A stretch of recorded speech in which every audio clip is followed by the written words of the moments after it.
Talk about your room. I know you guys don't have great numbers, but what's King done this spring that's impressed you, and what do you think he needs to continue to work on?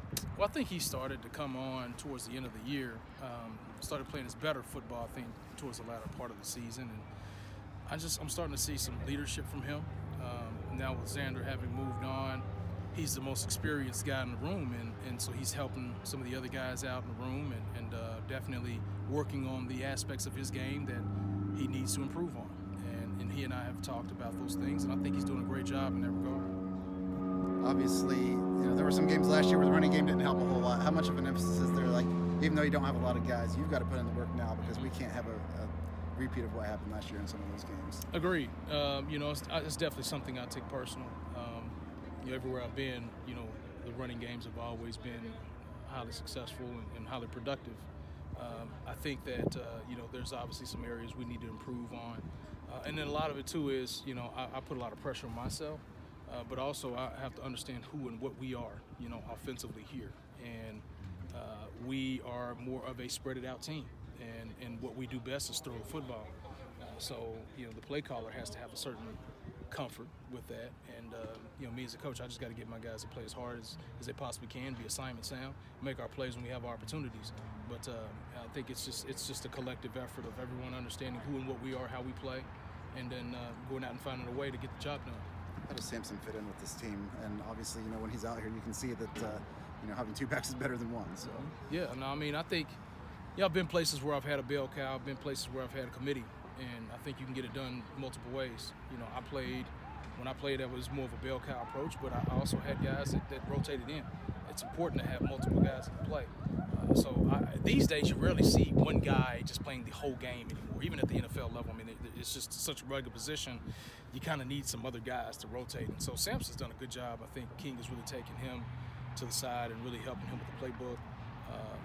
Samson's, he has a high care factor. He's showing dusting a little bit of the rust off and doing a good job out here. So we're excited about where he's headed. Devin Mockabee's getting a lot of reps. Is that someone that could really be a factor in the fall? We'll see. We'll see, Tom. I think he's been a pleasant surprise through 6 practices this spring. We had faith in him just watching him out of high school, operating.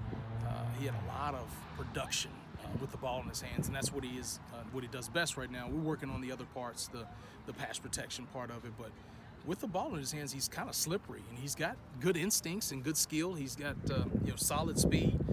He's kind of one of those guys that I think that he's going to be a tough guy to tackle. He's almost like I call him like a wet bar of soap. He's just very slippery in there and does a good job finding the extra and hard yards. Obviously, Dylan is going to factor into this thing, too. Just kind of talk about his progress, even though he's not able to go out here and take the reps. Oh, yeah, I like Dylan. I mean, Dylan's just, he's a hard-working kid, tough. He has a high care factor.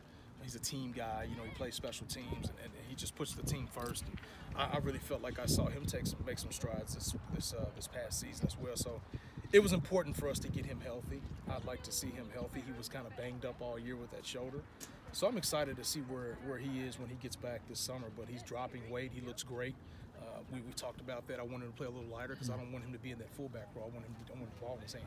And so, I'm excited about what he can bring too. Hey, how big of a role can Tyrone Tracy play carrying the ball? Is he just going to be like a Jackson Anthrop role, or is he going to be a guy who gets maybe 7-8 carries a game? I think he's at least Jackson.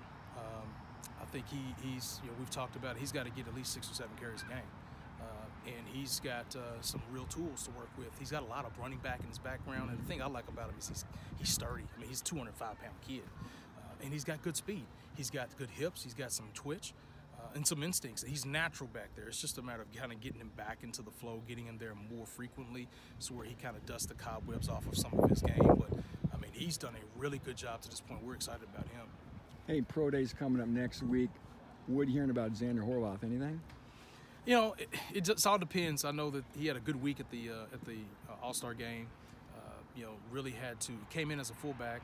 I think they had a couple tight ends go down, so he was saying to me, and then he had to learn the tight end route tree and all that in a couple days, and he did well with that. He's just a smart kid. He cares. He takes care of his body. A lot of teams have called. I mean, they're inquisitive. They're very inquisitive of him, and I think that he has a chance to go day 3 or possibly undrafted. But I think that he has a chance. It all depends on how he runs. I think they're very interested to see What is the speed? How quick is he? Did he heal up correctly from the injury? And I think if he does those things, there's a lot of intrigue there. So I wouldn't be shocked to see him go on day 3.